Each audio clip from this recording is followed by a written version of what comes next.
আসসালামু আলাইকুম। আমি Meherunnesa cooking and blog page থেকে একটি ছোট্ট রেসিপি নিয়ে এসেছি। রেসিপিটি ভালো লাগলে লাইক, কমেন্ট এবং শেয়ার করবেন। এখন আমি আজকে বাচ্চাদের জন্য আপনি এটা স্কুলের টিফিন অথবা বিকেলের নাস্তা হিসেবে বাচ্চাদের তৈরি করে দিতে পারেন। আমি এখন বানাচ্ছি ডোনাট রেসিপিটা আপনাদের সাথে শেয়ার করছি। এই তো আমি 2 কাপ পরিমাণ ময়দা দিয়ে দিলাম। এখন ময়দা দেওয়ার পর আমি দিয়ে দিব স্বাদ অনুযায়ী লবণ।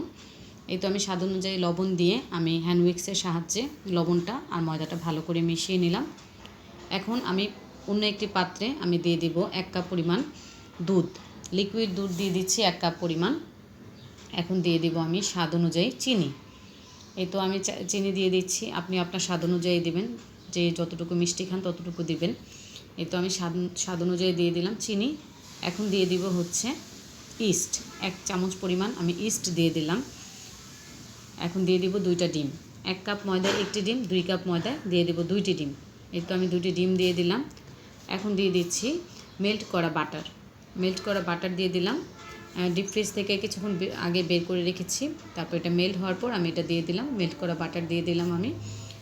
আমি ভালোভাবে মিশ্রণটাকে মিশিয়ে নেব। এখানে মিশ্রণটা খুবই জরুরি। মিশ্রণটা যত ভালো হবে আপনার ডোনাটটা তত ফুলবে, সুন্দর হবে, সফট হবে।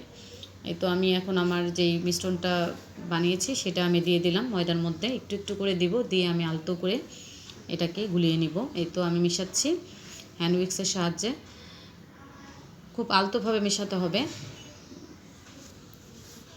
এই তো আমি মিশিয়ে নিচ্ছি, ভালোভাবে মিশিয়ে নিচ্ছি।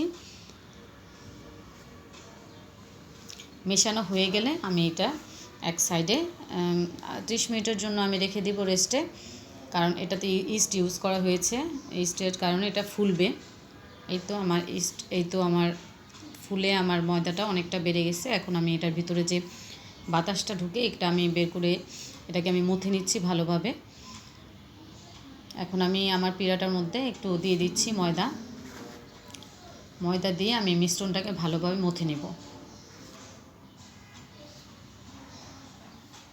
কারণ এখানে মথাটা খুব ইম্পর্ট্যান্ট।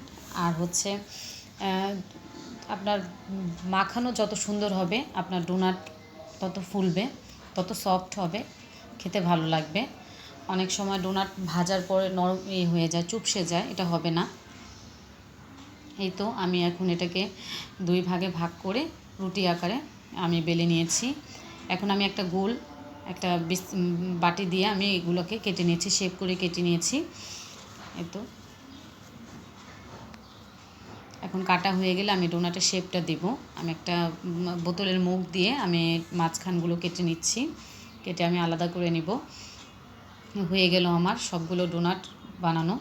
এখন আমি এগুলোকে আমি একটু ভেজে নিব। যখন একটা একটু ভাজার পর একটু ফুলে উপর দিকে উঠবে তখন আমি আরেকটা দিব। এভাবে করে আমি সবগুলো ডোনাট একসাথে লাল লাল করে ভেজে নিব। আসলে ভিডিও অনেক বড় হয়ে যায়, তাই আমাকে কেটে কেটে দিতে হচ্ছে। এই তো আমার ডোনাটগুলো ভাজা হচ্ছে, লাল লাল করে আমি ভেজে নিয়েছি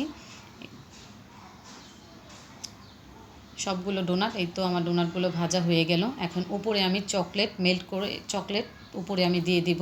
বাচ্চারা এটা খুব পছন্দ করবে। ভিডিও